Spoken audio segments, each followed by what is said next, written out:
Hello everyone, welcome to Indian Economy by Aman Soni. In this new series called PREority, we would be discussing the important economic concepts for the upcoming prelims examination. Today, let's discuss the topic CRR and SLR. What is the difference between cash reserve ratio and the statutory liquidity ratio? Both are used as a monetary policy tool by the RBI to control the supply of money and inflation in the economy. But there are crucial differences between both the two. Let's look at it. What is CRR? That is cash reserve ratio. It is a percentage of the net demand and time liabilities which the bank has to keep with the RBI in the form of cash.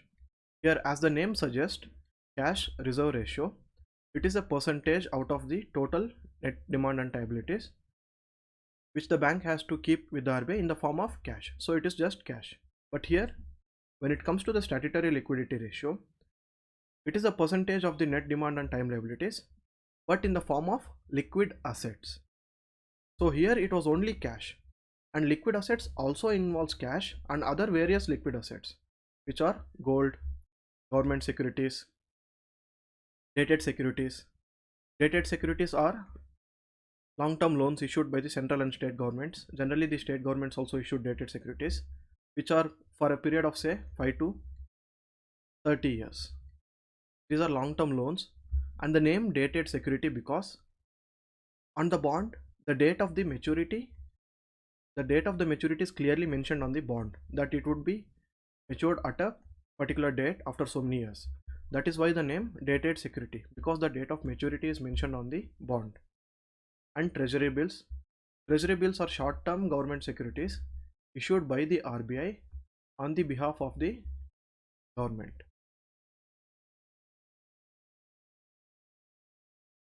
And dated securities under the market stabilization scheme. Market stabilization scheme is where, in order to control the foreign exchange, the government would sell or purchase bonds from the market. That is market stabilization scheme. As the name suggests, to stabilize the market, to stabilize the fluctuation of the rupee. And the state development loans. State development loans are long-term loans, borrowing bonds issued by the state governments and any other notified security by the RBI. So in prelims, you can get a question, multiple choice question, where they could give all this cash, gold, dated securities among the option and ask which are the following securities which are qualified to be kept under the SLR. So you need to look into it. And here the bank doesn't need to keep the SLR with the RBI. It has to maintain with itself.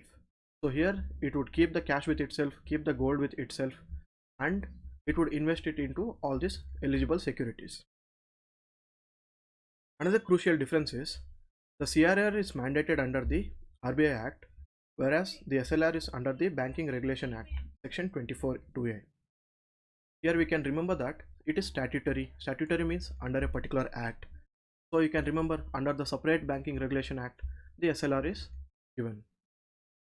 And there is no interest paid on the cash that is kept with the RBI. So the bank doesn't earn any interest on the cash that is kept with the RBI.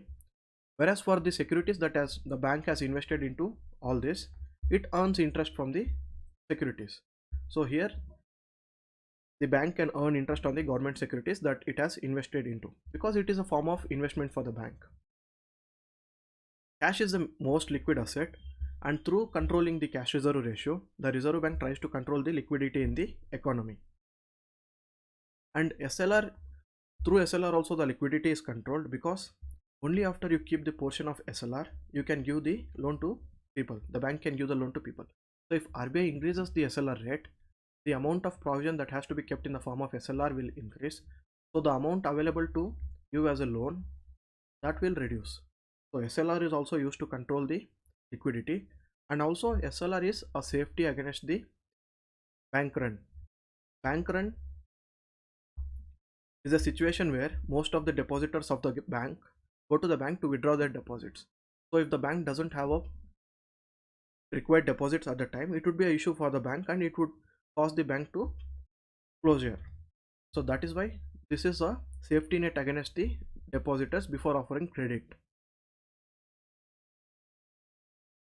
And through the cash reserve ratio, as we just discussed, RBI tries to control the excess money flow because cash is the most liquid assets. And here, as we discussed, it is a safety net for the customers. It is to meet the unexpected demand of any depositor.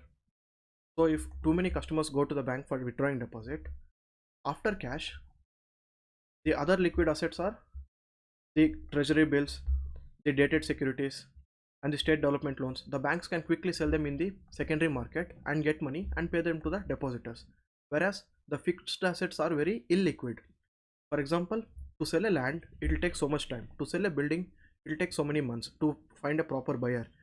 If you sell it at a very fast time, there won't be a proper buyer who will pay you the good rate. So you'll have to wait and search for a buyer. That is why in the order of preference, cash is the most liquid asset. Then comes all these bonds. Then finally all the fixed assets would be there. These are the most illiquid assets and cash is the most liquid asset. And as we have discussed, both the CRR and the SLR are the monetary policy tools for the RBI.